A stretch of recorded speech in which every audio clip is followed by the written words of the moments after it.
കുട്ടി നടക്കേണ്ടുന്ന വഴിയിൽ അവനെ അഭ്യസിപ്പിക്കാം. അവൻ വൃദ്ധനായാലും അത് വിട്ടുമാറുകയില്ല. Train up your child in the right വേ.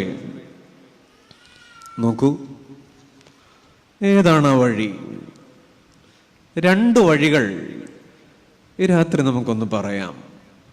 എന്നെ കേൾക്കുന്ന 80% മാതാപിതാക്കളാണ്. അനുഭവ സമ്പത്തുള്ള അധ്യാപകർ ഈ സദസ്സിലുണ്ട്. വളരെ പ്രഗത്ഭമതികളായ പട്ടക്കാർ, ഇത്തരം അനുഭവങ്ങളെ കാണുന്നവ പട്ടക്കാർ ഇവിടെ ഇരിക്കുന്നു.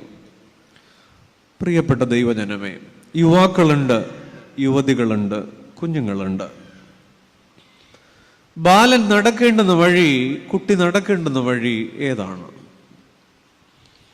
2 വഴികൾ നമുക്കിങ്ങനെ മെല്ലെ ധ്യാനിക്കാം. ഒന്നാമത്തേത് വേ ഓഫ് സ്പിരിച്വൽ ഹെറിഡിറ്റി എന്നാണ് ഞാനതിനെ വിളിക്കുന്നത്. ആത്മീക പൈതൃകത്തിൻ്റെ വഴി എന്ന് മലയാളം. പൈതൃകം എന്താണ്?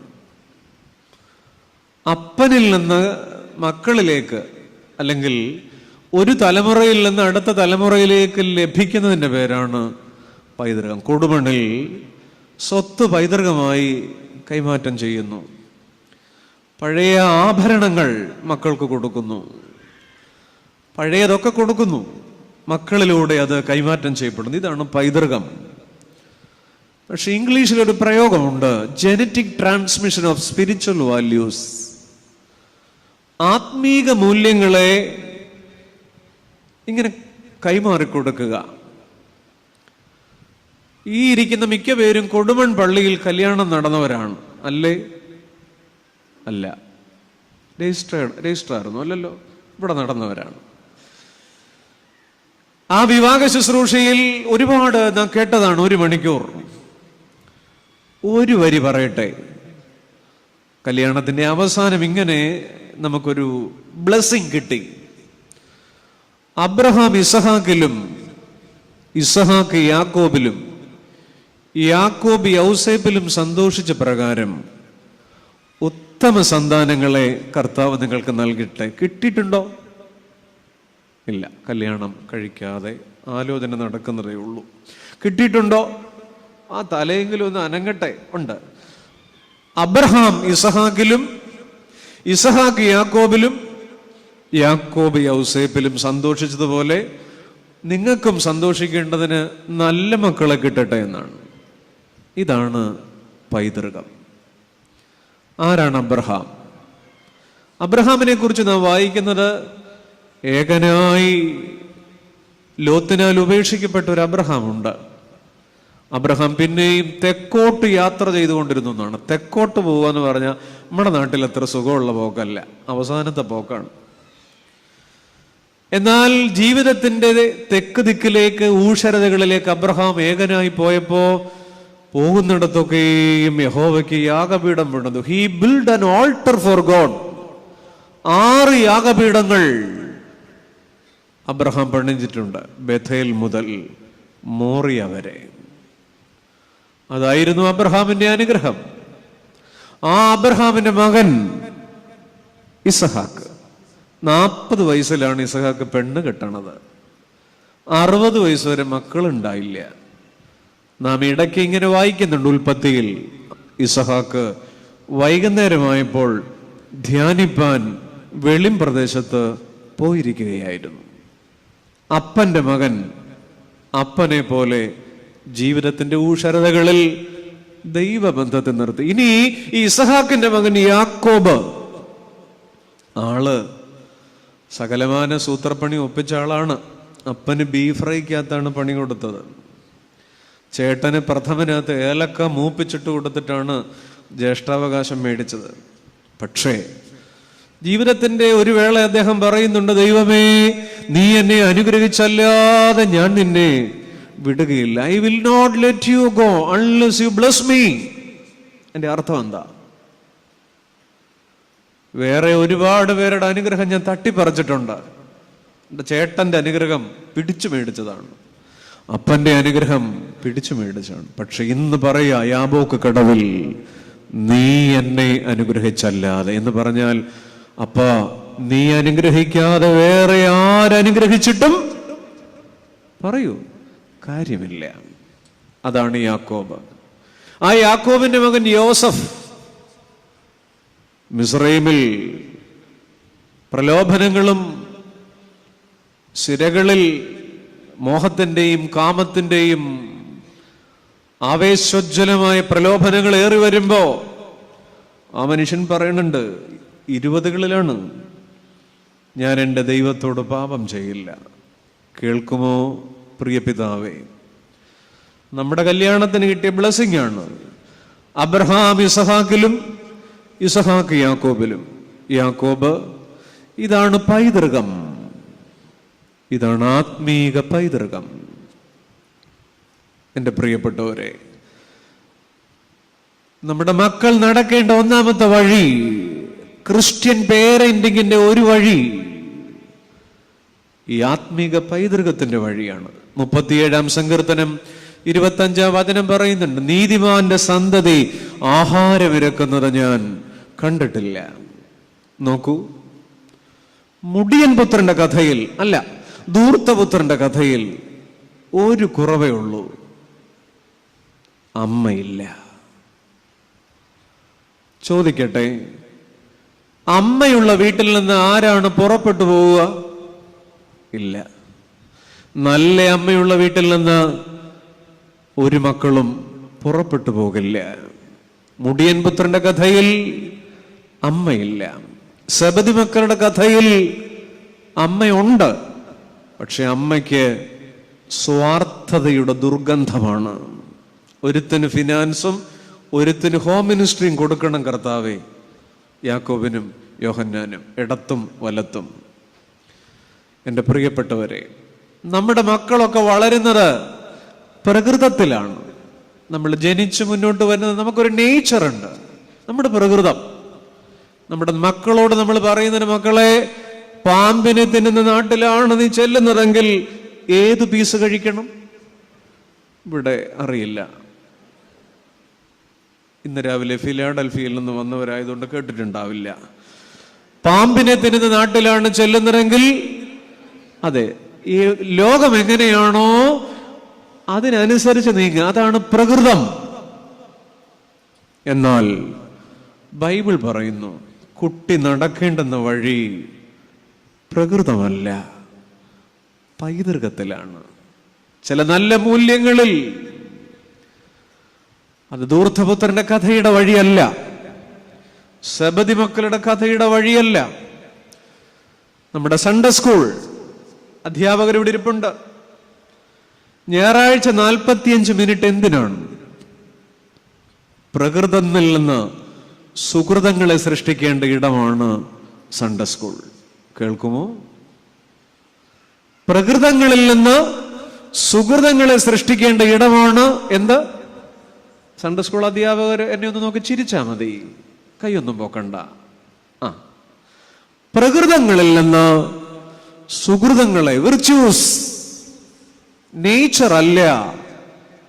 നമ്മളിങ്ങനെ പാമ്പിനെ തിന്നുന്ന നാട്ടിൽ നടുത്തുണ്ടം കഴിച്ച് ഫ്രൈ ചെയ്ത് കഴിച്ചുകൊണ്ട് നടക്കുകയാണ്.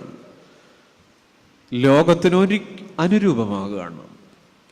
പ്രകൃതങ്ങൾ പൈതൃകമാകരുത്. നമ്മുടെ പ്രകൃതം നമ്മുടെ പിള്ളേർക്ക് അല്ല, നമ്മുടെ സുഹൃതങ്ങൾ പൈതൃകമാകണം.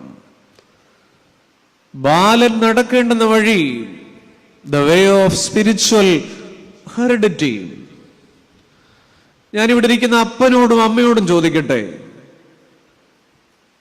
നിങ്ങൾ അപ്പനും അമ്മയും പ്രായമാകുന്നവരെപ്പോഴാ?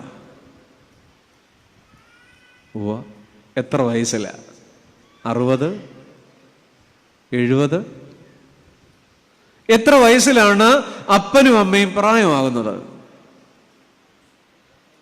മാതാപിതാക്കളുടെ മനസ്സിൽ അല്ല, കുട്ടികളുടെ മനസ്സിൽ നിന്ന് സ്ഥാനഭ്രംശം സംഭവിക്കുമ്പോഴാണ് അപ്പനും അമ്മയ്ക്കും പ്രായമാവുന്നത്. ചുമ്മാ ഇരിക്കാതെ കേട്ടെ. നമ്മുടെ മക്കളുടെ മനസ്സിൽ നിന്ന് സ്ഥാനഭ്രംശം സംഭവിക്കുമ്പോഴാണ് ആർക്ക് പ്രായമാവുന്നത്? അങ്ങനെയുള്ള പേരൻസ് ഇവിടെ ഇരിപ്പുണ്ട്. അങ്ങനെയുള്ള മാതാപിതാക്കൾ അകത്തേക്ക് കരഞ്ഞുകൊണ്ട് ഇവിടെ ഇരിപ്പുണ്ട്. 60 വയസ്സാകണമെന്നില്ല, 40 അങ്ങനെയാകാം, 50 അങ്ങനെയാകാം. സുഹൃതങ്ങളെ സൃഷ്ടിക്കട്ടെ. നമ്മുടെ മക്കൾ എങ്ങനെയാണ്? ഒരു വാക്യം മനസ്സിൽ സൂക്ഷിക്കാമോ? ഓർത്തിരിക്കാൻ എളുപ്പമാണ്. 1 ശമൂവേൽ 3:3. എത്ര? 1 ശമൂവേൽ ഒരു ഹോസ്റ്റലിലെ കഥയാണ്. ഒരു ഹോസ്റ്റലിൽ 3 പേര്, 3 ആൺപിള്ളേർ ഒരു മുറിയിലാണ് താമസിക്കുന്നത്. 2 എണ്ണം പിഴച്ചുപോയി, ഒരുത്തൻ നന്നായി. ഇത് ബൈബിളിലെ കാര്യമാണ്. നിങ്ങൾക്കറിയാം, ആ ഹോസ്റ്റൽ ശമൂവേൽ ബാലൻ വളർന്ന ശീലോവിലെ ഹോസ്റ്റലാണ്. ദൈവത്തിന്റെ പെട്ടകമുള്ള സ്ഥലമാണ്. എവിടെ? ഇങ്ങോട്ട് നോക്കിക്കേ, ശ്രദ്ധിച്ചാട്ടെ. ഇങ്ങനെ വന്നിരുന്നിട്ട് 8:30 പോകാനിരിക്കരുത്. എൽക്കാനായും ഹന്നായും കുഞ്ഞിന് മുലകൂടി മാറിയപ്പോ ദൈവത്തിന്റെ പെട്ടകത്തിന്റെ അടുത്ത് കൊണ്ടാക്കി. ഹോസ്റ്റൽ വാർഡന്റെ പേര് ഏലി പുരോഹിതൻ. വായിച്ചിട്ടുണ്ടോ? ഇല്ല, എന്റെ കുഴപ്പമല്ല. വായിച്ചിട്ടുണ്ടോ? 1 ശമൂവേൽ വായിച്ചിട്ടുണ്ട്. 3 മക്കളാണ്. അച്ഛന്റെ 2 മക്കളുണ്ട്, ഹൊഫ്നിയും ഫിനെഹാസും, ഈ ശമൂവേൽ ബാലനും. ഈ കൊച്ചിന്റെ വീട് രാമയിലാണ്, കൊടുമൺ. ഹോസ്റ്റൽ ഷീലോവ് ബാംഗ്ലൂരിലാണ്. ഇന്ന് അങ്ങനെ കേൾക്കണം. ഈ കുട്ടിയെ അവിടെ കൊണ്ടാക്കി. പക്ഷെ 2 കുഞ്ഞുങ്ങൾ പിഴച്ചുപോയി. ഹൊഫ്നിയും, ആ മക്കളെ കുറിച്ച് ബൈബിൾ പറയുന്നത് the sons of Eli were scoundrels. ഇത്തിരി കട്ടിയ. സ്കൗണ്ടറൽ എന്നുള്ള ഇംഗ്ലീഷ് വാക്കിന്റെ അർത്ഥം തെമ്മാടി. ഇത് ഞാൻ പറഞ്ഞല്ല, താന്തോന്നി. 2 മക്കൾ താന്തോന്നികളായി ഒരു മുറിയിലായിരുന്നു. പക്ഷെ ശമൂവേൽ ബാലനെ കുറിച്ച് 1 ശമൂവേൽ 3:3 ഇങ്ങനെ: ദൈവത്തിന്റെ പെട്ടകം ഇരിക്കുന്ന യഹോവയുടെ മന്ദിരത്തിൽ ദൈവത്തിന്റെ വിളക്ക് കെടുന്നതിന് മുമ്പേ ശമൂവേൽ ബാലൻ ചെന്ന് കിടന്നു. കേൾക്കുന്നുണ്ടോ മാതാവേ? ഇത് ഞാൻ എന്നോടും കൂടെയാണ്, ഞാനും ഒരു അപ്പനാണ്. ദൈവത്തിന്റെ വിളക്ക് കെടുന്നതിന് മുമ്പേ ശമൂവേൽ ബാലൻ അവിടെ കിടന്നു. ഈ രാത്രി നമ്മുടെ മക്കൾ ഹോസ്റ്റലിൽ ഏത് വിളക്കിന്റെ ചുവട്ടിലാണ് അലയുന്നത്? രാമ, അതാണ് സ്ഥലം. ശമൂവേലിന്റെ വീട്, എൽക്കാനയുടെ ഹന്നയുടെ വീട്, അത് കൊടുമണാണ്.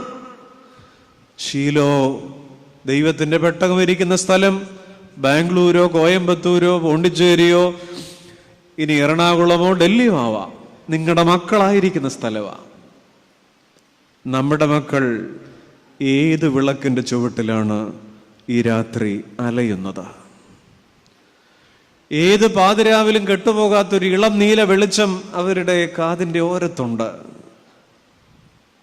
ഒരു വരി പറയട്ടെ: രാമയിലെ കണ്ണുനീർ ഷീലോവിലെ വെളിച്ചമാ. ഈ ഹന്ന ഒരുപാട് കരഞ്ഞതാ, മകന് വേണ്ടി ഒരുപാട് കരഞ്ഞതാ. ഹന്നയുടെ കണ്ണുനീർ ശമൂവേലിനെ വെളിച്ചത്തിന്റെ വേലിയായി. ആ വരി ഒന്നുകൂടെ പറയട്ടെ: ഹന്നയുടെ കണ്ണുനീർ മകൻ ശമൂവേലിന് വെളിച്ചത്തിന്റെ വേലിയായി.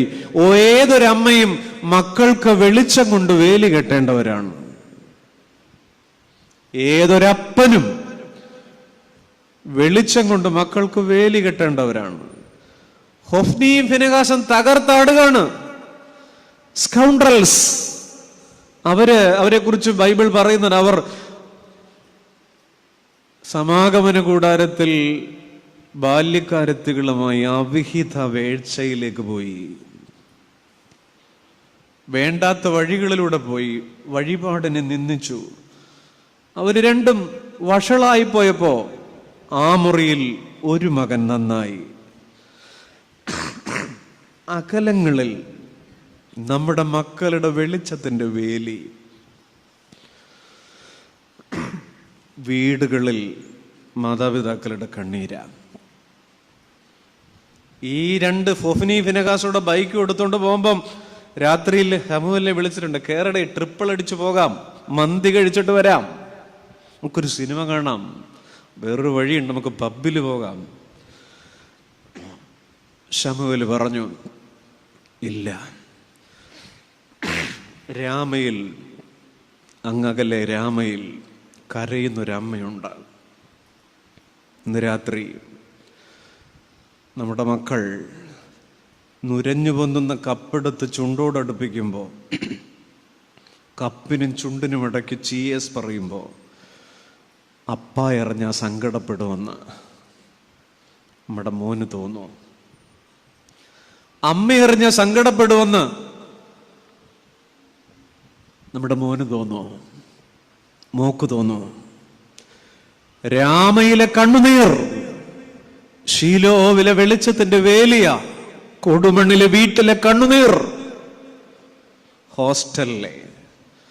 ഒരു ഹോസ്റ്റലില് ഒരമ്മ കുഞ്ഞിനെഴുതിയൊരു കത്തുണ്ട്. അമ്മ പാട്ടുപാടുന്ന അമ്മയായിരിക്കണം. അമ്മ കത്തെഴുതിയതൊരു പാട്ട് പോലെയാണ്. എനിക്ക് ആർദ്രമാകാറുണ്ട് ആ പാട്ട് കേൾക്കുമ്പോൾ. കുഞ്ഞുങ്ങളുള്ള എല്ലാവർക്കും, അല്ലെങ്കിൽ മക്കൾ ഹോസ്റ്റലിലുള്ളവർ, ദൂരെയുള്ളവർ, അമ്മ മകൾക്ക് ഇപ്പൊ കത്തൊന്നും എഴുതുന്നില്ല, ഇത് പഴയകാലാണ്. എത്രയും പ്രിയമുള്ളൻ കുഞ്ഞേ, നീ നന്നായിരിക്കുന്നു, നീ സുഖമായിരിക്കുന്നു, എല്ലാം വൈകാതെ എഴുതിയിടണം. കേൾക്കണുണ്ടോ? മനസ്സിലാവുന്നുണ്ടോ? അത് അടികൈക്കൂടെ തിരിപ്പ് കണ്ടില്ലേ? ഒന്ന് സന്തോഷത്തോടെ പറഞ്ഞേ, എത്രയും പ്രിയമുള്ളൻ കുഞ്ഞേ. വീഡിയോ കോളൊന്നുള്ള കാലല്ല. എത്രയും പ്രിയമുള്ളൻ കുഞ്ഞേ, നീ നന്നായിരിക്കുന്നു, നീ സുഖമായിരിക്കുന്നു, എല്ലാം വൈകാതെ എഴുതിയിടണം. ഒത്തിരി ദാരിദ്ര്യമുള്ളൊരു വീടാണ്. ഈ അമ്മ പിന്നെയും എഴുതുകയാണ്. ഒത്തിരി കഷ്ടപ്പെട്ട് ഈ മോളെ അവിടെ നിർത്തിയിരിക്കുകയാണ്. ഒറ്റയ്ക്കും ഒരിടത്തും പോകരുതേ, രാത്രി വൈകാതെ തിരികെ പോന്നിടണം. കിട്ടുന്നുണ്ടോ? ഒറ്റയ്ക്കും ഒരിടത്തും പോകരുതേ, രാത്രി വൈകാതെ തിരികെ പോന്നിടണം. എത്ര തിരക്കിലും പള്ളിയിൽ പോകണം, പ്രാർത്ഥിച്ചും കൊണ്ടേ ഉറങ്ങാവൂ. മോളോട് പറയാണ്, എത്ര തിരക്കിലും എന്താ, എവിടെ പോണം? എത്ര തിരക്കിലും പള്ളിയിൽ പോകണം, പ്രാർത്ഥിച്ചും കൊണ്ടേ ഉറങ്ങാവൂ. നിന്നെ മാതാവ് കാത്തോളും കുഞ്ഞേ. എന്നിട്ട് അമ്മ പിന്നെ എഴുതുന്ന വരികൾ എനിക്ക് കുറച്ചുകൂടെ സങ്കടമാണ്. ഈ വീട്ടിൽ ഒത്തിരി കഷ്ടതയുണ്ട്. ഒത്തിരി കഷ്ടപ്പെട്ടാണ് കുഞ്ഞിനെ വളർത്തുന്നത്. ഇവിടുത്തെ കാര്യങ്ങൾ ഓർത്തിടണ്ട. പപ്പ ഒത്തിരി അലയുന്നുണ്ട് കേട്ടോ. അത്ര പണിയൊന്നും കിട്ടുന്നില്ല ഇപ്പൊ പഴയ പോലെ. ഇവിടുത്തെ കാര്യങ്ങൾ ഓർത്തിടണ്ട, ഇവിടെല്ലാം കർത്താവ് നോക്കിക്കൊള്ളും. കർത്താവ് കൃപ തോന്നി തന്നാലല്ലാതെ കൈകൾ നിറയില്ലെന്നോർത്തിടണം. എന്താ മോളെ, ഒത്തിരി കഷ്ടതയൊക്കെ ഉണ്ട്. പപ്പാക്ക് ഇതുപോലെ ഇപ്പൊ പഴയതുപോലെ പണിയൊന്നും കിട്ടുന്നില്ല. പക്ഷെ കർത്താവ് കൃപ തോന്നി തന്നാലല്ലാതെ കൈകൾ നിറയില്ലെന്നോർത്തിടണം. പക്ഷെ അമ്മ എഴുതി നിർത്തുന്ന ഒരു വരിയുണ്ട്. അത് നമ്മുടെ കണ്ണിൽ തീയിടുന്ന വരികളാണ്. ഈ അമ്മ എഴുതി നിർത്തുന്നത് എങ്ങനെയാണ്? കർത്താവിനെ കൈവിട്ടവിടെ നീ ജീവിച്ചെന്നറിയുന്നതേക്കാൾ നന്നേ ചെറുപ്പത്തിൽ തന്നെ നീ മരിക്കുന്നതാണമ്മയ്ക്കിഷ്ടം. എത്ര മാതാപിതാക്കൾക്ക് മനസ്സിലായി? മോളെ, കർത്താവിനെ കൈവിട്ടവിടെ നീ ജീവിച്ചെന്നറിയുന്നതേക്കാൾ, എന്റെ മോനെ, എന്റെ മോളെ, നീ ദൈവത്തെ മറന്നിട്ട് നീ ജീവിച്ചെന്ന് ഞാൻ അറിയുന്നതിനേക്കാൾ നല്ലത് ഇങ്ങനൊരു മോള്, ഇങ്ങനൊരു മോന് നന്നേ ചെറുപ്പത്തിൽ തന്നെ നീ മരിക്കുന്നതാണമ്മയ്ക്കിഷ്ടം. നീ കൊച്ചു പ്രായത്തിലെങ്കും മരണപ്പെടുന്നതായിരുന്നു നല്ലത്. ഇങ്ങനെ വഷളായി വളരുന്നതിനേക്കാൾ. എത്രയും പ്രിയമോളൻ കുഞ്ഞേ, നീ നന്നായിരിക്കുന്നു, നീ സുഖമായിരിക്കുന്നു, എല്ലാം വൈകാതെ എഴുതിയിടണം.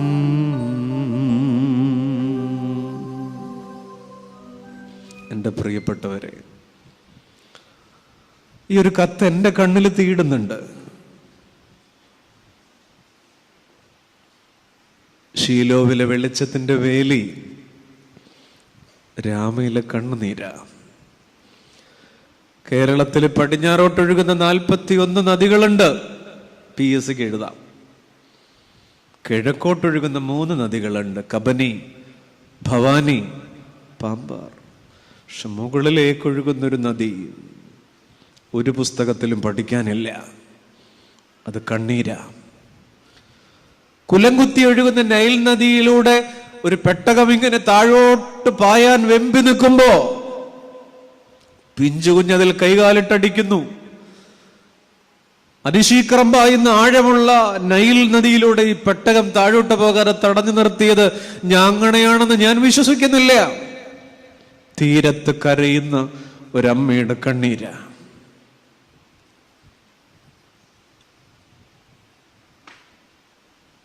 തിരമാലകളിൽ നമ്മുടെ മക്കളുടെ ജീവിതം തകരാതെ നോക്കുന്നത് തീരത്ത് കരയുന്ന അമ്മമാരുടെ കണ്ണീരാ. ഈ രാത്രി ഞാൻ പറയട്ടെ, മോശക്കുഞ്ഞിന്റെ പെട്ടകത്തെ തടഞ്ഞു നിർത്തിയത് സത്യത്തിൽ ഞാങ്ങണയല്ല. തീരത്ത് കരയുന്ന യോക്കേബദിന്റെ കണ്ണുനീർ ഒരു അണക്കെട്ട് പോലെ. അതുകൊണ്ട് മക്കള് കേൾക്കണം. ഒഴിഞ്ഞ കസേരകളോട് ഞാൻ പറയട്ടെ, കുഞ്ഞുങ്ങൾ ഇരിക്കേണ്ട കസേരകളാണ്. നിങ്ങളുടെ അമ്മയുടെ കണ്ണുനീരാണ് നിങ്ങളുടെ പ്രകാശത്തിന്റെ വേലി. നിങ്ങൾക്ക് വേണ്ടി ഈ ലോകത്തിൽ വേദന കരമായി കൊടുത്തൊരു ഒരാൾ മാത്രമാണ് അമ്മ. 9 മാസം. ആ സ്ത്രീ 3-ാം മാസത്തിൽ ഒന്ന് ആഞ്ഞു നടന്നിരുന്നെങ്കിൽ കുഞ്ഞെ കലങ്ങിപ്പോയനെ നീ അകത്ത് കിടന്നിട്ട്. ഇത് മനസ്സിലാവാത്ത പിള്ളേരുണ്ടെങ്കിൽ വീട്ടിൽ പോയിട്ട് അമ്മയോട് ചോദിച്ചു പറഞ്ഞു തരും. ഇപ്പൊ ചങ്ക് ബ്രോയാണ് വലുത്, ഇപ്പൊ ബെസ്റ്റി ഉണ്ട്. ഇപ്പൊ നമുക്ക് ഒരുപാട് ആളുകളുണ്ട്. 2 മക്കൾ പിഴച്ചു പോയെടുത്ത് ശമൂവേൽ, ഹന്നയുടെ കണ്ണീരാ. യുവാക്കന്മാരെ, യുവതികളെ, എല്ലാ പ്രണയവും എന്തെങ്കിലുമൊക്കെ കണ്ടിട്ടാണ്. രൂപം കണ്ടിട്ട്, മുടി കണ്ടിട്ട്, ചിരി കണ്ടിട്ട്, ഒരു മൊഴി കേട്ടാൽ അത് മതി, ഒരു മിഴി കണ്ടാൽ അത് മതി, അത്ര മതി. എല്ലാ പ്രണയവും എന്തെങ്കിലുമൊക്കെ കണ്ടിട്ടാണ്. പക്ഷെ ഒന്നും കാണാതെ നമ്മളെ സ്നേഹിച്ച 2-3 പേരുണ്ട്. ഒന്ന് അപ്പനാണ്, 2 അമ്മയാണ്. 2 കൈയും ഉണ്ടെന്ന് ഉറപ്പിച്ചിട്ടല്ല ആ സ്ത്രീ സ്നേഹിച്ചത്, 2 കാലും ഉണ്ടെന്ന് ഉറപ്പിച്ചിട്ടല്ല. എല്ലാ പ്രണയവും എന്തെങ്കിലും കണ്ടിട്ടാണ്. എന്നെ കേൾക്കുന്നവരെ, നമ്മൾ നമ്മുടെ ഏറ്റവും പ്രിയപ്പെട്ടവരോട് ചെയ്യാവുന്ന ഏറ്റവും വലിയ ക്രൂരത അവരുടെ സ്നേഹത്തെ പരിഗണിക്കാതിരിക്കുക എന്നുള്ളതാണ്. വേറൊന്നുമില്ല. അവരുടെ സ്നേഹത്തെ തീരെ പരിഗണിക്കാതിരിക്കുക. അതുകൊണ്ട് ഒരു ചങ്കുബ്രോയും നമുക്ക് വേണ്ടി വേദനകരമായി കൊടുത്തിട്ടില്ല. നമ്മുടെ മാതാപിതാക്കൾ വെയിൽ കൊണ്ടെടുത്തോളം, അവർ ഉറക്കമിളച്ചിടത്തോളം, അവർ കാത്തു നിന്നിടത്തോളം, അവരുടെ കയ്യിൽ നമ്മുടെ മലമൂത്രാദികൾ പറ്റിയിടത്തോളം, പൊന്നുമോളെ, the way of Christian parenting, first one, way of spiritual heredity, Abraham ഇസഹാക്കിൽ വാഴ്ത്തപ്പെട്ട മക്കൾ നിലനിൽക്കട്ടെ കൊടുമണ്ണിൽ. ആവർത്തന പുസ്തകം വായിക്കണം, മൊത്തം വായിക്കണ്ട. ആ പുസ്തകത്തിൽ 2 വരിയേ ഉള്ളൂ. 1 ഓർക്കണം, 2 അനുസരിക്കണം. 1 obey, 2 remember. 2 വാക്കേ ഉള്ളൂ അതിനകത്ത്. മോശ ഇസ്രായേൽ മക്കളോട് പറയുകയാണ്, 50 വർഷം ഇവിടെ കാല് ജീർണിച്ചിട്ടില്ല, മറക്കല്ലേ, ഓർക്കണം, അനുസരിക്കണം ദൈവത്തെ. Remember and obey. ഞാൻ പറയും, അബ്രഹാം ഇസഹാക്കിനെ കൊണ്ട് മോറിയ മലയിലേക്ക് പോയ ഉൽപ്പത്തി 22 ക്രിസ്ത്യൻ ഫാമിലി. 3 ദിവസമാണ് അവർ നടന്നത്. അവിടെ ഒരു അനുസരണമുണ്ട്. അനുസരണം 3 ഡയമെൻഷനാണ്. 1 ഒബീഡിയൻസ് വിത്ത് പ്രയർ. അബ്രഹാം ദൈവത്തെ മകനെ കുരുതി കൊടുക്കണം, പ്രാർത്ഥനയോടനുസരിച്ചു. ഇസഹാക്കും അപ്പനെ അങ്ങനെയാണ്, obedience with prayer. 2 obedience with pain, വേദനയോടെ അനുസരിച്ചു. ഇന്ന് നമുക്ക് അനുസരിക്കാം, വേദനയോട് അനുസരിക്കേണ്ടി വരും. മോളെ, നമുക്കത് പറ്റിയതല്ല, പറ്റത്തില്ല അപ്പാ, പപ്പ, ഞങ്ങൾ 8 വർഷമായിട്ട്. വേദനയോടെ അനുസരിക്കേണ്ട ചില നിമിഷങ്ങൾ വരുമ്പോ എന്ത് ചെയ്യും? കുഞ്ഞേ, മോനെ, നിനക്ക് ആ കമ്പനി വേണ്ട, എനിക്ക് പറ്റുന്നില്ല. ഒബീഡിയൻസ് ടു പെയിൻ, വേദനയോടെ ഇസഹാക്ക് അനുസരിക്കുക. ഒരിടത്ത് ഞാൻ എവിടെ കേട്ടതാണ്, എവിടെയാണെന്ന് ഓർക്കുന്നില്ല, ഒരു ക്രിസ്മസ് കിറ്റ് ഈ അബ്രഹാമിന്റെ മോറിയ ബലി നടക്കുകയാണ്. അപ്പൊ ഈ യാഗപീഠം ഇസഹാക്കിനെ കിടത്തുന്നു, അപ്പൻ വാളെടുക്കുന്നു. ആ സീൻ അങ്ങോട്ട് വരുമ്പോ ആ സ്കിറ്റിനകത്ത് സ്വർഗത്തിൽ നിന്നൊരു ശബ്ദമുണ്ട്, അബ്രഹാമേ, അബ്രഹാമേ, ബാലന്റെ മേൽ കൈവയ്ക്കരുത്. പക്ഷെ സ്കിറ്റിനകത്ത് കുട്ടികൾ അവതരിപ്പിച്ചത്, ഇസഹാക്കേ, ഇസഹാക്കേ, അപ്പന്റെ മേൽ കൈവയ്ക്കരുത്. അത് തെറ്റിപ്പോയതല്ല, ഇന്ന് അങ്ങനെയാണ് അവതരിപ്പിക്കേണ്ടത്. ഇന്ന് അങ്ങനെയാണ് അവതരിപ്പിക്കേണ്ടത്. അപ്പന്റെ മേൽ പല ഭവനങ്ങളിലും പേടിച്ചാണ് കഴിയുന്നത്. പല വീടുകളിലും ഭയപ്പെട്ടാണ് കഴിയുന്നത്. ക്രിസ്തീയ ജീവിതം ഒരു മോറിയ യാത്രയാണ്. Obedience with prayer, obedience with pain, obedience with patience. ക്ഷമയോടനുസരിക്കുക. 3 ദിവസം. ഞാൻ ഈ കഴിഞ്ഞ നാളുകളിൽ നമ്മൾ പത്രത്തിൽ വായിച്ചൊരു വാർത്തയുണ്ട്. ഗുജറാത്തിലെ സൂററ്റിൽ കരഞ്ഞുപോയി ആ ദൃശ്യം കണ്ടപ്പോൾ. പ്രിൻസ് പട്ടേൽ എന്നൊരു 18 വയസ്സുള്ള കുട്ടി, അവൻ യൂട്യൂബ് വ്ളോഗറാണ്. ഇൻസ്റ്റയിലൊക്കെ ഒത്തിരി ആരാധകരുണ്ട്. Bike റൈഡറാണ്, bike റൈഡറാണ്. അവനൊരു ബൈക്കുണ്ട്, ഡ്യൂക്ക് 390 മറ്റോ ആണ്, എനിക്കറിയത്തില്ല. ചെറുപ്പക്കാർ ഇവിടെ ഉണ്ടായിരുന്നു, ചോദിക്കായിരുന്നു. അവന്റെ ബൈക്കിനെ വിളിച്ചത് ലൈല എന്നാണ്. മജ്നു, അവൻ ഏറ്റവും ഇഷ്ടപ്പെട്ട, ജീവിതത്തിൽ അത് കഴിഞ്ഞേ ഉള്ളൂ. ഭയങ്കര ബൈക്ക് റൈഡറാണ്. സൂററ്റിലെ ഒരു മേൽപ്പാലത്തിൽ കൂടെ 140 കിലോമീറ്റർ വേഗത്തിൽ പാഞ്ഞു പോകുമ്പോൾ ഫ്ലൈ ഓവറിൽ നിന്ന് താഴേക്ക് തെറിച്ച് കരണം മറിഞ്ഞു വീണ് അവന്റെ തല വേർപെട്ടുപോയി. 18 വയസ്സ്, ലൈല, മജ്നു. അവന്റെ അമ്മ പാൽ വിറ്റാണ് ഈ കുഞ്ഞിനെ വളർത്തിയത്. Obedience with pain. നമ്മുടെ വീടുകളിൽ നിന്ന് വേദനയോടനുസരിക്കാൻ പറ്റുന്നില്ല.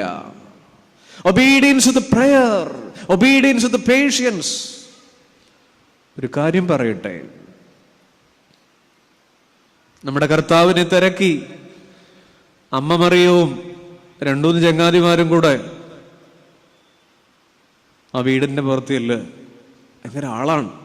അപ്പൊ ആരോ ചെന്ന് പറഞ്ഞു, കർത്താവേ, അമ്മ നിങ്ങൾ പറ പുറത്ത്, എന്നും കേട്ടിട്ടില്ല, ആട്ടുകല്ല് പോലെ ഇരിക്കുക, അല്ലാതെ അമ്മ പുറത്ത് കാത്തു നിൽക്കുന്നതാണ്. അമ്മ പുറത്ത്, അമ്മയും സഹോദരങ്ങളും പുറത്ത് നിൽക്കുന്നു, കാത്തു നിൽക്കുന്നു. ഞാൻ ആ ഒരു വരി മാത്രം പറയാണ്. ശരിയാണ്, എല്ലാ അമ്മമാരും മക്കളുടെ ജീവിതത്തിന് പുറത്താണ്. എല്ലാ അപ്പന്മാരും മക്കളുടെ ജീവിതത്തിന് പുറത്താണ്. അവരെങ്ങനെ കാത്തു നിന്നുകളയും? തെല്ലാകുലതയോടെ, അതിലുമേറെ തീപിടിച്ച മനസ്സോടെ ഒരായുസ് മുഴുവൻ നിന്നുകളയും. നിങ്ങൾ ഓർക്കുന്നുണ്ടോ, ഈ ദൈവത്തെ പിടുത്തം കിട്ടിയെന്ന് പറഞ്ഞ് പാട്ടും പാടി നമ്മൾ നടക്കുക, 2ാം ക്ലാസ്സിൽ പഠിക്കുന്ന കൊച്ചിനെ നമുക്ക് പിടുത്തം കിട്ടിയിട്ടില്ല. എല്ലാ മാതാപിതാക്കളും മക്കളുടെ ജീവിതത്തിന് പുറത്താണ്. അവർ നിങ്ങൾ പറയുന്നുണ്ട്, എന്റെ സാരിത്തുമ്പ എന്ന് വിടില്ല, 23 വയസ്സായി ഒരു ചിന്തയില്ല, ഞാൻ ഉരുട്ടിക്കൊടുക്കണം. നല്ലതാണ്. ചില മാതാപിതാക്കളെങ്കിലും കേൾക്കട്ടെ, അവർ പറയേണ്ടതേ നിങ്ങളോട് പറഞ്ഞിട്ടുള്ളൂ. അവർ പറയേണ്ടതേ നിങ്ങളോട് പറഞ്ഞിട്ടുള്ളൂ. ചിലത് ശരിയാണ്. പുറത്തെന്താണുള്ളത്? അമ്മ പുറത്ത് കാത്തു നിൽക്കുന്നു. അത് കൊടുമണിലെ അമ്മയാ, കൊടുമണിലെ അപ്പനാ. പുറത്ത് വേദനകളുടെ വെയിലുണ്ട്, അവഗണനകളുടെ മഞ്ഞുണ്ട്, പരാതിയില്ലാത്ത സഹനങ്ങളുടെ മഴ പെയ്യുന്നുണ്ട്. നനഞ്ഞും കുതിർന്നും പുഞ്ചിരിച്ചും കൊണ്ട് മക്കളുടെ ജീവിതം മുഴുവൻ ഈ അമ്മയും അപ്പനും ഒക്കെ പുറത്ത് കാത്തുനിന്ന് കളയും. ഒരു പരാതി ഉണ്ടോ നിങ്ങൾക്ക്? ഇല്ല. മക്കളറിയാതെ അമ്മയും അപ്പനും അവരുടെ ജീവിതത്തിന് പുറത്താണ്. അത് ബേദലഹേം മുതൽ കാൽവറി വരെ. കർത്താവിന്റെ ജീവിതം തന്നെ നോക്കിക്കേ.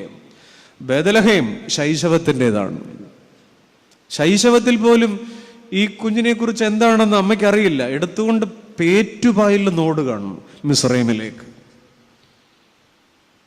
പിടികിട്ടാത്തൊരു ഉണ്ണി പിറന്നിരിക്കുന്നു.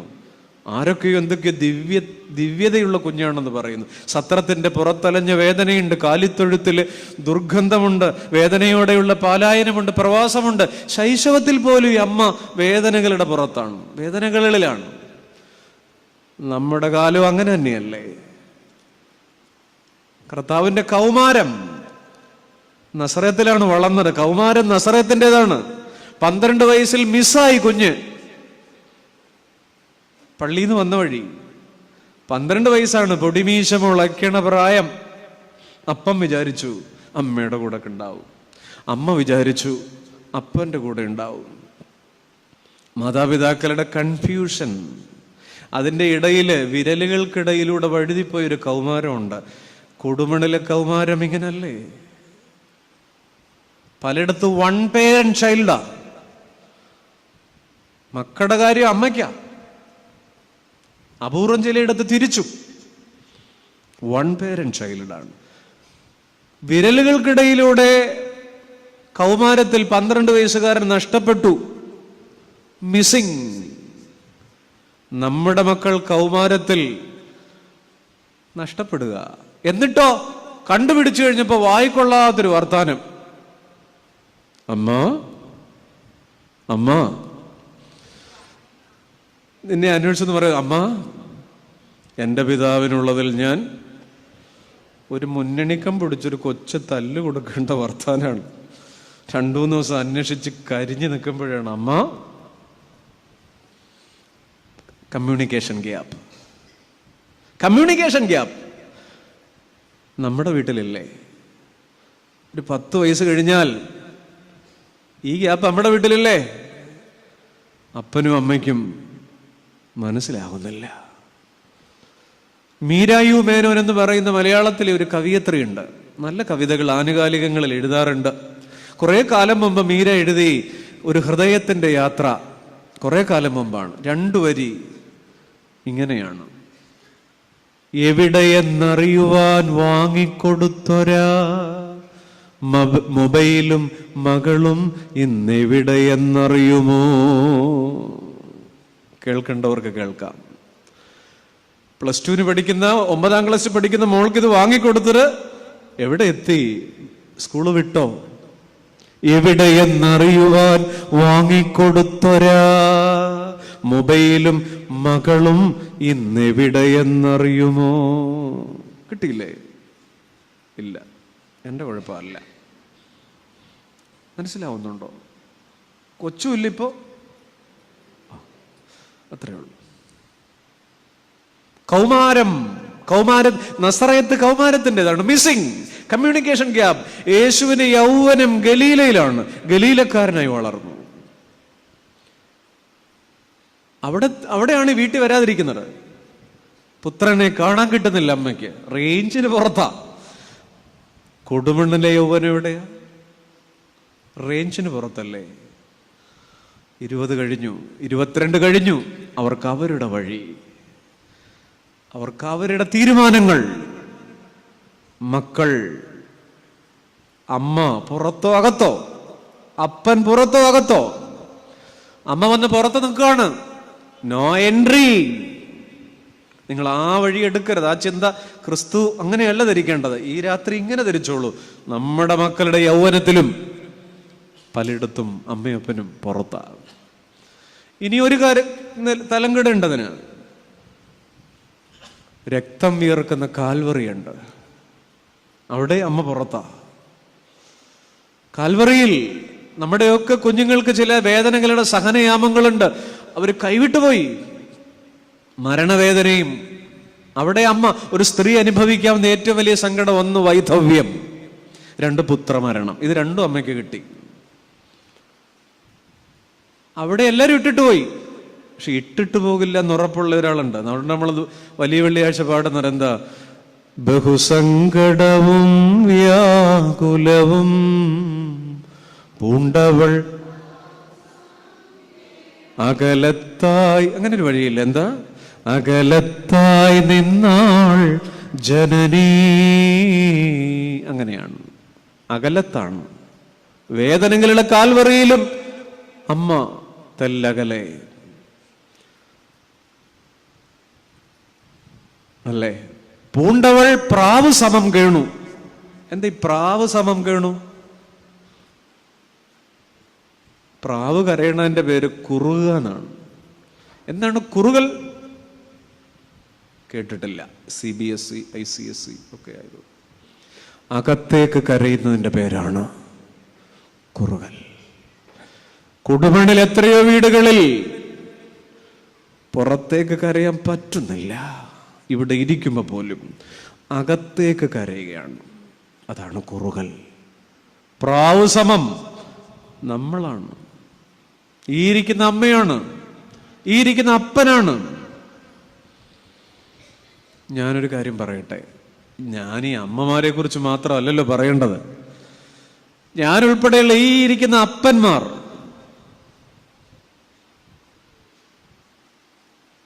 അവർക്ക് ഞാൻ കാണുന്ന ബൈബിളിലെ ഏറ്റവും നല്ലൊരു ഇമേജറി കാനാവിലെ വീട്ടുകാരനാണ്. നമ്മൾ ആരും വിചാരിക്കാത്ത ഒരാളാണ്. അത് ആ പെണ്ണിന്റെ അപ്പനാണെന്ന് തോന്നുന്നു, അല്ലെ ചെക്കൻ്റെ അപ്പൻ. എന്താ സംഭവിക്കുന്നത്? എല്ലാവരും വരികയാണ്. ചന്ദനപ്പള്ളിയിൽ നിന്ന് മാവിയും കുടുംബവും വരുന്നു, അല്ലേ. പത്തനംതിട്ടയിൽ നിന്ന് ഇളയ അമ്മാച്ചനും ഫാമിലിയും വരുന്നു. കല്യാണമാണ്. ഇങ്ങനെ നിൽക്കുന്നു. ഹായ്, എന്നാ ഉണ്ട് വിശേഷം എന്നൊക്കെ പറയുന്നു. കയറി ഇരുന്നാട്ടെ, കുടിച്ചാട്ടെ, കഴിച്ചാട്ടെ. അപ്പോഴാണ് ആരാണ്ട് അകത്ത് വന്ന് പറയുന്നത്, വീഞ്ഞില്ല. അകത്തങ്ങ് ഉരുകല് തുടങ്ങി. അപ്പൊ ഏഴംകുളത്തുനിന്ന് ഇളയ പെങ്ങള് വരുന്നു. എന്നാ ഉണ്ട് അളിയനെന്തിയെ? കയറി ഇരുന്നാട്ടെ, കാപ്പി കുടിച്ചിട്ട് പോകണം കേട്ടോ, നമുക്ക് ഉടനെ ഇറങ്ങണം. എല്ലാവരോടും ഹായ് ഹായ് പറഞ്ഞ് വീടിന്റെ വാതക്കല ചെക്കന്റെ അപ്പൻ പുറത്ത് ചിരിക്കുക, പക്ഷെ അകത്ത് കരയുക. കൊടുക്കാൻ വീഞ്ഞില്ല. എല്ലാ അപ്പന്മാരുടെ നിഴലാണ് കാനാവിലെ വീട്ടുകാരൻ. പുറത്ത് ചിരിക്കുമ്പോൾ അകത്ത് കരയേണ്ടി വരും. ഈ അമ്മമാർക്ക് അകത്തളങ്ങളിൽ ഇരുന്ന് കരയാം. നിങ്ങൾ ആൾക്കൂട്ടത്തിൽ എന്ത് ചെയ്യും? കരയാൻ പറ്റുമോ? കാനാവിലെ വീട്ടുകാരനാണ്. എല്ലാവരോടും ചിരിച്ചുകൊണ്ട് ഇടപെടണം. പ്ലാസ്റ്റിക് ചിരിയുമായി ആതിഥേയനല്ലേ, ഉള്ളു വേവുന്നതിന് ആരും അറിയുന്നില്ല. ഒരേ സമയം പുറമേ ചിരിക്കുകയും അകത്ത് കരയുകയും ചെയ്യുന്ന മനുഷ്യരുണ്ടാവും. നാണക്കേട്, കാലക്കേട്, കുറ്റപ്പെടുത്തൽ, ഒറ്റപ്പെടുത്തൽ, കല്യാണ വീടെന്നില്ലേ, അകന്ന ബന്ധുക്കൾ, അടുത്ത സുഹൃത്തുക്കൾ, ആഘോഷ കമ്മിറ്റിക്കാർ, എല്ലാവരും ഉണ്ട്. പക്ഷെ ഒരാൾക്കറിയാം ആ ഉള്ളു വേകുന്നത് ആരാന്നറിയാം? മാതാവ്. അമ്മ പറയുന്നുണ്ട്, മോനെ അവർക്ക് വീഞ്ഞില്ല. എൻ്റെ പ്രിയപ്പെട്ടവർ, ബഹനാസകതയുടെ പെരുന്നാൾ നടത്തുമ്പോഴൊന്ന് പറയട്ടെ, മാതാവിനെ വിളിക്കാൻ ഒറ്റ കാരണം ഇതാ: ഉള്ളു വെന്തുപോയ ഒരാൾക്ക് മാത്രമേ ഉള്ളു വേകുന്നവരെ അറിയാൻ പറ്റുള്ളൂ. ജീവിതം മുഴുവൻ ഉള്ളു വെന്തുപോയൊരു സ്ത്രീയാ മറിയം. ഉള്ളു വെന്തുപോയ ഒരാൾക്ക് ഉള്ളു വെന്തുപോയ ആളെ പെട്ടെന്ന് മനസ്സിലാകും. അമ്മ മാതാവേ നീ മാത്രം അറിയുന്ന നൊമ്പരം ഒരുപാടുണ്ടെൻ്റെ നെഞ്ചിൽ. അമ്മ മാതാവേ നീ മാത്രം അറിയുന്ന നൊമ്പരം ഒരുപാടുണ്ടെൻ്റെ നെഞ്ചിൽ. പുറമേ ചിരിച്ചെന്നാൽ അകമേ കരഞ്ഞും കൊണ്ടമ്മേ നിൻ മടിയിൽ ഞാൻ തല ചായ്ച്ചോട്ടെ. എന്ന് ശ്രദ്ധിക്കണേ. എന്താ? ഇന്ന് രാത്രി പുറത്ത് ചിരിക്കുമ്പോ പോലും അകത്ത് കരയുന്ന മനുഷ്യര് കേൾക്കണം. കാനാവിലെ വീട്ടിൽ ഒരാളുണ്ട്. പുറമേ ചിരിച്ചെന്നാൽ അകമേ കരഞ്ഞും കൊണ്ടമ്മേ നിൻ മടിയിൽ ഞാൻ തല ചായ്ച്ചോട്ടെ. ഉള്ളു വെന്തുപോയ ഒരാൾക്ക് അല്ലേ? നമ്മളൊക്കെ എന്ത് ചെയ്യും? പുറത്ത് ചിരിക്കാതെ പറ്റില്ല. നമ്മൾ കരയുമ്പോ എന്താ ചെയ്യുന്നത്? കരയുന്നതാരുമേ കാണാതിരിക്കുക. എന്താ? കരയുന്നതാരുമേ കാണാതിരിക്കുവാൻ കൈത്തലം കൊണ്ട് മറയ്ക്കവേ. നമ്മള് 4 പേരുടെ മുന്നിൽ വെച്ച് കരയാതിരിക്കാനായിട്ട് എന്താ ചെയ്യുന്നത്? നിങ്ങൾ എന്നെ ശ്രദ്ധിച്ച്, ഇടയ്ക്കൊരു ഡിസ്റ്റർബൻസ് ഉണ്ടാവല്ലേ. നമ്മൾ 4 പേരുടെ മുന്നിൽ വെച്ചിട്ട് കരച്ചിൽ വന്ന എന്ത് ചെയ്യും? ഓ, ഇങ്ങനെ ഇരിക്കുകയാണ്. എന്ത് ചെയ്യും? ആരും കാണാതെ. കരയുന്നതാരുമേ കാണാതിരിക്കുവാൻ കൈത്തലം കൊണ്ട് മറയ്ക്കവേ. നമ്മളിങ്ങനെ കൈ മറച്ചു വെച്ച് കരയും. കുരിശിന്റെ പൂഞ്ചിറകേറി വന്നമ്മ സ്നേഹത്തുവാല തന്നു. ഉള്ളു വെന്തുപോയ ഒരാളുണ്ട്. അമ്മ മാതാവേ നീ മാത്രം അറിയുന്ന നൊമ്പരം ഒരുപാടുണ്ടെൻ്റെ നെഞ്ചിൽ. പുറമേ ചിരിച്ചെന്നാൽ അകമേ കരഞ്ഞും കൊണ്ടമ്മേ നിൻ മടിയിൽ ഞാൻ തല ചായ്ച്ചോട്ടെ. പുറത്ത് കാത്തു നിൽക്കുന്ന അമ്മമാർ, നമ്മൾ എന്ത് ചെയ്യും? വഴിയിലൊരു സ്ത്രീ പുറകെ പോയില്ലേ? കനാന്യ സ്ത്രീ, ഭൂതോപദ്രവം ബാധിച്ച മോൾക്ക് വേണ്ടിയിട്ട് വഴിയിൽ നിലവിളിക്കുന്നു. ശിഷ്യന്മാര് പറയുന്നതിന്, കർത്താവേ അവൾ ഇറിറ്റേറ്റ് ചെയ്യാണ്, ശല്യമാണ്, ഒഴിവാക്കണം. നിലവിളിച്ചു. ഞാൻ ചോദിച്ചോട്ടെ, ഈ കരച്ചിലും നിലവിളിയും തമ്മിലുള്ള വ്യത്യാസം എന്താ? ഓ, അങ്ങനെ വ്യത്യാസമൊന്നും ഇല്ലച്ചോ, കാറി കൂവണതിന്റെ പേരാണ്. അല്ല അല്ല, കരയുക എന്ന് പറയുമ്പോ കളിപ്പാട്ടം നഷ്ടപ്പെട്ട കുട്ടി കരയും, അടുത്തൊരു കിട്ടുമ്പോ മാറും. പ്രണയം നിഷേധിക്കപ്പെടുന്ന ചെറുപ്പക്കാരൻ കരയും, അടുത്തൊരു കിട്ടുമ്പോ മാറിക്കോളും. വിശക്കുമ്പോ കരഞ്ഞു പോകും, ചിലപ്പോ നിറയുമ്പോ തീരും. പക്ഷെ നിലവിളി എന്ന് പറഞ്ഞാൽ ഓപ്ഷൻ ഇല്ലാത്ത കരച്ചിലാണ് നിലവിളി. ശരണം നഷ്ടപ്പെട്ടവന്റെ കരച്ചിലാണ് നിലവിളി. വഴികളടഞ്ഞവന്റെ ആയുധമാണ് നിലവിളി. ഈ രാത്രി അല്ലെ നമ്മൾ ചിന്തിച്ച്, നമ്മളൊരു കിണറ്റിലെങ്ങാണം വീഴുകയാണ്, കരയോ നിലവിളിക്കോ? ഓ, കിണറില്ല, നിലവിളിക്കത്തേ ഉള്ളൂ. ഓണ വഴി ഒരു പട്ടി പുറകെ ഓടിക്കുകയാണ്, കരയോ നിലവിളിക്കോ? നിലവിളിക്കും. വേറെ വഴിയില്ല. വഴികളടഞ്ഞവന്റെ അവസാനത്തെ ആയുധമാണ് നിലവിളി. അതിന് ഉത്തരവില്ലെങ്കിൽ നമ്മൾ എന്ത് ചെയ്യും? നമ്മൾ വീണുപോകും. പക്ഷെ ഈ സ്ത്രീ ഉണ്ടല്ലോ, കനാന്യ സ്ത്രീ, നിലവിളിച്ചിട്ട് ഉത്തരവില്ല, പുറകെ വരികയാണ്. നിലവിളിക്ക് ശേഷം നിലനിൽപ്പുണ്ടോ എന്നുള്ളതാണ് വിശ്വാസത്തിന്റെ ടെസ്റ്റ്. നമ്മുടെയൊക്കെ നിലവിളി വരെ ഉള്ളു പിന്നെ നമ്മൾ ദൈവം ഇല്ലെന്ന് പറയും. പക്ഷെ നിങ്ങളെ നോക്കിക്കേ, ആ വഴിയിലൊരു പെണ്ണ്, ഒരു സ്ത്രീ കരഞ്ഞുകൊണ്ട് പുറകെ വരുമ്പോൾ അവളെ നോക്കിയിട്ട് ഞാൻ 4 കാര്യം പറയാം. ഒന്ന്, ഉത്തരമില്ലാത്ത നിലവിളികൾക്ക് ശേഷവും, പരിഗണിക്കപ്പെടാത്ത പരാതികൾക്ക് ശേഷവും, അവസാനമില്ലാത്ത അവഗണനങ്ങൾക്ക് ശേഷവും, കാരണമില്ലാത്ത നിന്ദനങ്ങൾക്ക് ശേഷവും ഒരാൾക്ക് ദൈവത്തിങ്കൽ നിലനിൽക്കാൻ കഴിയുന്നുണ്ടെങ്കിൽ അയാളുടെ പേരാണ് വിശ്വാസി. നമ്മളൊക്കെ അവിടെ വരെ ഒന്നും പോകത്തില്ല. ഉത്തരവില്ലാത്ത നിലവിളിക്ക് ശേഷവും, കാരണമില്ലാത്ത നിന്ദനങ്ങൾക്ക് ശേഷവും, പരാതിയില്ലാത്ത പരിദേവനങ്ങൾക്ക് ശേഷവും ഒരാൾക്ക് ദൈവത്തിൽ ഇങ്ങനെ ചുവട് തെറ്റാതെ നിൽക്കാൻ പറ്റുന്നുണ്ടെങ്കിൽ അതാണ് വിശ്വാസി. എനിക്കറിയില്ല നമുക്കത് പറ്റുമോ? നമ്മുടെ മക്കൾക്കത് പറ്റണമെങ്കിൽ നിലവിളിച്ചൊരു സ്ത്രീയുടെ മോളാണ് അവിടെയുണ്ട്. കാണാമറയത്ത് മുട്ടുകുത്തി കരയുന്ന ഹാഗാറിന്റെ കാൽമുട്ടിലെ തഴമ്പ് ഇസ്മായേൽ ഒരിക്കലും കണ്ടിട്ടുണ്ടാവില്ല. അതുതന്നെയാണ് കൊടുമണ്ണിലെ നമ്മുടെ മക്കളും. കരഞ്ഞ അമ്മയെ അവർ കണ്ടിട്ടുണ്ടാവില്ല. പാതിരാത്രിയിൽ കരഞ്ഞ വല്യപ്പനെ അവർ കണ്ടിട്ടുണ്ടാവില്ല മക്കൾക്ക് വേണ്ടിയിട്ട്. കാണാമറയത്ത് കാൽമുട്ട് കുത്തി കരഞ്ഞ ഹാഗാറിന്റെ കാൽമുട്ടിലെ തഴമ്പ് ഞാൻ വിചാരിക്കുന്നു ഇസ്മായേൽ ഒരിക്കലും കണ്ടിട്ടുണ്ടാവില്ല. ഉൽപ്പത്തി 21 അങ്ങനെയാണ്. യേശു കർത്താവ് എമ്മാവൂസിലേക്കുള്ള വഴിയിൽ ആ 2 പേരുമായി മുറിയിലേക്ക് കയറി, അല്ലേ, അവരുമായിട്ട് അത്താഴം കഴിക്കാൻ നേരം അപ്പമെടുത്ത് വാഴ്ത്തിയപ്പോഴാണ് അറിഞ്ഞത് ഇത് കർത്താവാണ്. നിങ്ങൾ നോക്കൂ, ഞാൻ പറയും, വാഴ്ത്തിയ അപ്പം കണ്ടിട്ടല്ല, വാഴ്ത്തിയത് കണ്ടിട്ടുമല്ല, വാഴ്ത്തിയവന്റെ കയ്യിലെ മുറിവ് കണ്ടപ്പോ 3 ദിവസം പഴക്കമുള്ളൊരു പച്ച മുറിവുണ്ട്. അത്രയേ ഉള്ളൂ. ആ മുറിവ് കണ്ടപ്പോൾ അവർക്ക് മനസ്സിലായി അത് കർത്താവാ. ഒരു തലമുറ മാതാപിതാക്കളുടെ മുറിവുകളിലൂടെയാണ് അവരുടെ ജീവിതത്തെ, അവരുടെ ഗുരുത്വത്തെ രുചിക്കേണ്ടത്.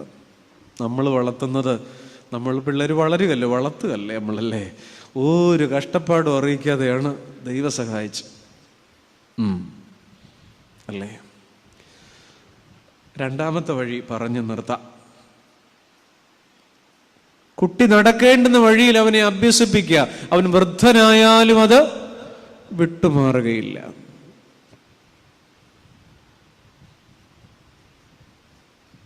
ഒന്നാമത്തെ വഴി വേ ഓഫ് സ്പിരിച്വൽ ഹെറിഡിറ്റി. രണ്ടാമത്തെ വേ ഓഫ് സ്പിരിച്വൽ സർവൈവൽ, ആത്മീക അതിജീവനത്തിന്റെ വഴി. ഒരു 7 പേര് എന്നെയല്ല നോക്കുന്നത്, ഇങ്ങോട്ട് നോക്കിക്കേ. രണ്ടാമത്തെ വഴി ആത്മീക അതിജീവനത്തിന് വഴി. നമ്മൾ നമ്മുടെ മക്കളെ എല്ലാം പഠിപ്പിച്ചിട്ടുണ്ട്. പക്ഷേ തോറ്റാൽ കരയാതിരിക്കാൻ, സങ്കടങ്ങളെ അഭിമുഖീകരിക്കാൻ നമ്മൾ അവരെ പഠിപ്പിച്ചിട്ടില്ല. ബാക്കിയെല്ലാം പഠിപ്പിച്ചിട്ടുണ്ട്. ജീവിക്കാൻ അവർ സ്കൂളിൽ പഠിക്കട്ടെ, അതിജീവിക്കാൻ അവർ സൺഡേ സ്കൂളിൽ പഠിക്കട്ടെ. ഈ പുസ്തകം ജീവിക്കാൻ കൊള്ളാവുന്ന പുസ്തകമല്ല. ഇനി അത് മാത്രം മുറിക്കരുത്. അതിജീവിക്കാൻ കൊള്ളാവുന്ന പുസ്തകമാണ്. Not to live but to survive.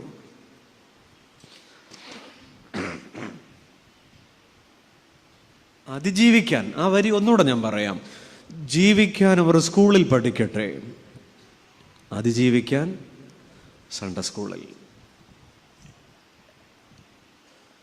കുട്ടികൾക്ക് പോലും ഡിപ്രഷനാണ്. ഡിപ്രഷനിൽ മുങ്ങുന്ന മലയാളി. ആത്മഹത്യകൾ. 7ാം നിലയിലെ ഫ്ളാറ്റിന്റെ മുകളിൽ നിന്ന് കൊറിയൻ ഗെയിം നിഷേധിക്കപ്പെട്ടതിന്റെ പേരിൽ 3 കുഞ്ഞുങ്ങൾ ചാടി മരിച്ചത് കേരളത്തിൽ അല്ലാത്തത് കൊണ്ട് ഇവിടെ ഒരു അമ്മയുടെ വേദന അല്ലാതായിരുന്നിട്ടില്ലല്ലോ. മറന്നുവോ വാർത്ത? ഇല്ല. നമ്മുടെ മക്കളെ സങ്കടങ്ങളെ അഭിമുഖീകരിക്കാൻ എന്നാണ് പഠിപ്പിക്കുക? സത്യത്തിൽ ജീവിതം, മക്കളോട് പറയാം, ജീവിതം പഴയ കണക്ക് ടീച്ചറെ പോലെയാണ്.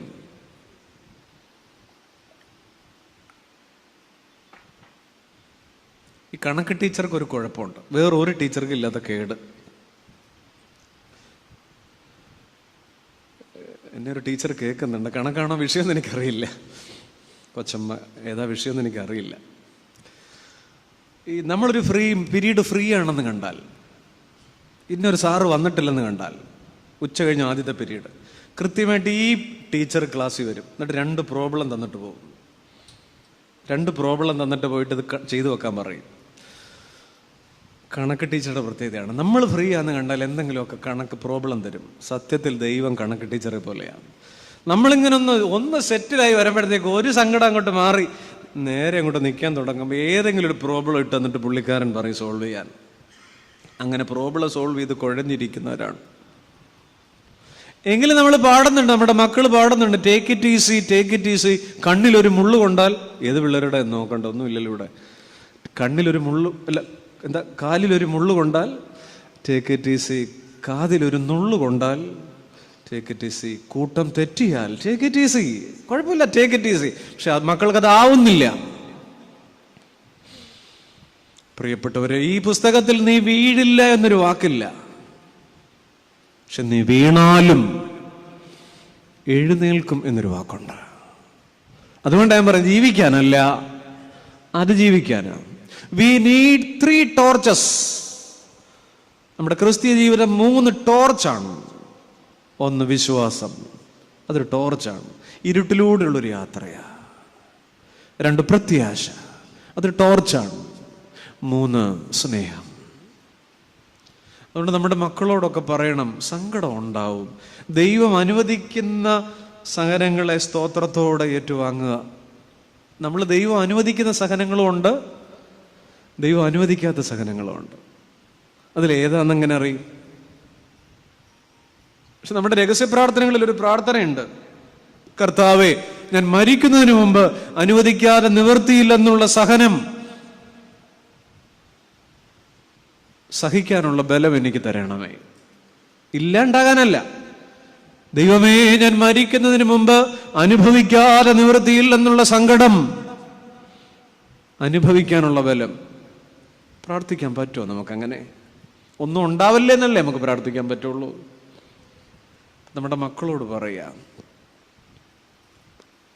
ദൈവം അനുവദിക്കുന്ന സഹനങ്ങൾ ഒഴിഞ്ഞു പോകില്ല. വേ ഓഫ് സ്പിരിച്വൽ സർവൈവൽ. ഒരു സ്കൂളിൽ നിന്ന് LP സ്കൂളിലെ കുട്ടികളെ ഡിസ്ട്രിക്റ്റിലെ ജില്ലാ സ്കൂൾ കായികമേളയിൽ ഓട്ട മത്സരത്തിന് കൊണ്ടുപോകുന്ന ഒരു ടീച്ചർ, 8-10 കുട്ടികൾ ഇങ്ങനെ സ്റ്റാർട്ടിംഗ് ലൈനിൽ നിൽക്കുന്നു. അവർ ഓടുകയാണ്. ഓടുന്നതിന് മുമ്പ്, റെഡി പറയണതിന് മുമ്പ് ഒരു മോള് തൊഴുതു നിന്ന് പ്രാർത്ഥിക്കുന്നു. എല്ലാവർക്കും അവളോടൊരു ഇഷ്ടം, പ്രാർത്ഥിക്കുന്ന കുഞ്ഞുങ്ങളെ ഇഷ്ടമല്ലേ? സ്വാഭാവികമായും ചിലരൊക്കെ ആഗ്രഹിച്ചു ഈ മത്സരത്തിൽ അവൾക്ക് സമ്മാനം കിട്ടും. ഇല്ല, അവൾക്ക് കിട്ടിയില്ല. അവൾ 4ാമതോ മറ്റോ ആയി. ഫിനിഷിംഗ് ലൈൻ കഴിഞ്ഞിട്ട് ജയിച്ച കുട്ടികൾ ആർപ്പ് വിളിക്കുമ്പോൾ ഈ മോളിങ്ങനെ തളർന്നിങ്ങനെ നടുവിന് കൈയും കൊടുത്ത് ഇങ്ങനെ കുനിഞ്ഞു നിൽക്കുമ്പോൾ അവളെ കൊണ്ടുപോയി ടീച്ചർ അവളുടെ പിറകിൽ ചെന്ന് തോളിൽ തട്ടിയിട്ട് പറഞ്ഞു, മോളെ കരയണ്ട, നീ പ്രാർത്ഥിച്ചിട്ടും തോറ്റുപോയല്ലോ, കരയണ്ട. അപ്പൊ ഈ കുട്ടി ടീച്ചറോട് പറഞ്ഞൊരു മറുപടി ഉണ്ട്, ടീച്ചറെ, ഞാൻ പ്രാർത്ഥിച്ചത് തോക്കാതിരിക്കാനല്ല, തോറ്റാൽ കരയാതിരിക്കാനാണ്. എൻ്റെ മമ്മി എന്നെ അങ്ങനെ പഠിപ്പിച്ചിട്ടുണ്ട്. ടീച്ചറെ, ഞാൻ പ്രാർത്ഥിച്ചത് തോൽക്കാതിരിക്കാനല്ല, തോറ്റാൽ എൻ്റെ അമ്മമാർ കേൾക്കുമോ, എൻ്റെ പിതാക്കന്മാർ കേൾക്കുമോ? Christian parenting is a programming. Studying അല്ല, അത് തലകൊണ്ട പ്രോഗ്രാമിംഗ് ചങ്കിലാണ്. അതുകൊണ്ടാണ് ദൈവം എൻ്റെ ഇടയനാകുന്നു ആദ്യം നമ്മൾ പഠിപ്പിച്ചതാ. അക്ഷരം പഠിക്കുന്നതിന് മുമ്പ് അക്ഷരം സ്റ്റഡിങ് ആണ്. പക്ഷെ ഈ സങ്കീർത്തനം ഒരു പ്രോഗ്രാമിംഗാ, ഹൃദയത്തിലാ. ലോകത്തെവിടെ പോയാലും ദൈവമെൻ്റെ ഇടയനാണ്.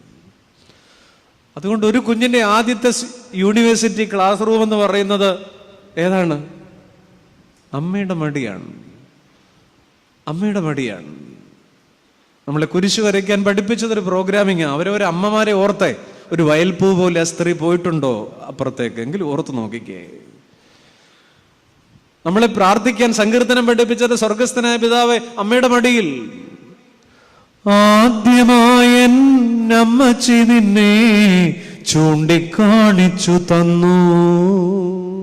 നമ്മുടെ അമ്മ യേശുവപ്പ. ആദ്യമായ അമ്മച്ചി നിന്നെ ചൂണ്ടിക്കാണിച്ചു തന്നു. ഓർമ്മയിൽ നിൻ തിരുസ്വരൂപം കാത്തു സൂക്ഷിക്കാനായി. ആ പ്രോഗ്രാമിങ്ങില്ല നമ്മുടെ ഉള്ളിൽ കർത്താവ് വന്നേ. ആദ്യം അമ്മ ചൂണ്ടിക്കാണിച്ചു തന്നടാ. അമ്മ നമ്മളോട് പിന്നെന്തൊരു വാക്ക് പറഞ്ഞിട്ടല്ലേ യേശുപ്പായെ ചൂണ്ടിക്കാണിച്ചിട്ട് എന്നിട്ട്, ആദ്യമായ അമ്മച്ചി നിന്നെ ചൂണ്ടിക്കാണിച്ചു തന്നു. ഓർമ്മയിൽ നിൻ തിരുസ്വരൂപം കാത്തു സൂക്ഷിക്കാനായി. എന്നിട്ട് അമ്മ പറഞ്ഞു, കുഞ്ഞുങ്ങളെ നീ തള്ളില്ല എന്ന് അറിഞ്ഞു ഞാൻ വിശ്വാസിയായി.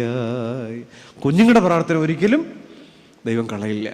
അമ്മയാ പറഞ്ഞേ, കുഞ്ഞുങ്ങളെ നീ തള്ളില്ല എന്ന് അറിഞ്ഞു ഞാൻ വിശ്വാസിയായി. കാലം കടന്ന് പോകും തിരക്കിൽ മറന്നുപോയി നിൻ സ്നേഹം ഞാൻ. അതുകൊണ്ട് മക്കളോട് പറയാ, ഇതൊരു അമ്മയുടെ മടിയാണ് ആദ്യത്തെ class room. Way of spiritual survival. ദൈവം അനുവദിക്കുന്ന സങ്കടങ്ങളില്ലേ, അത് സഹിച്ചേ പറ്റൂ. നീ എനിക്കായി അനുവദിക്കും തകർച്ചയിൽ എന്നെ താങ്ങാൻ. എന്താ നീ അനുവദിക്കുന്നത്?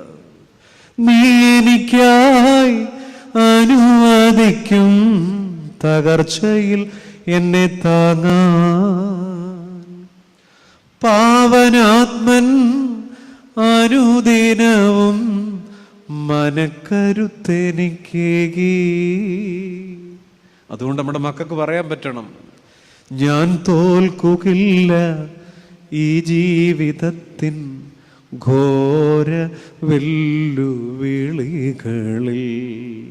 നിന്നോട് ചേർന്നാൽ യുദ്ധം ജയിക്കാം എന്ന ബോധ്യം ഏകണേ.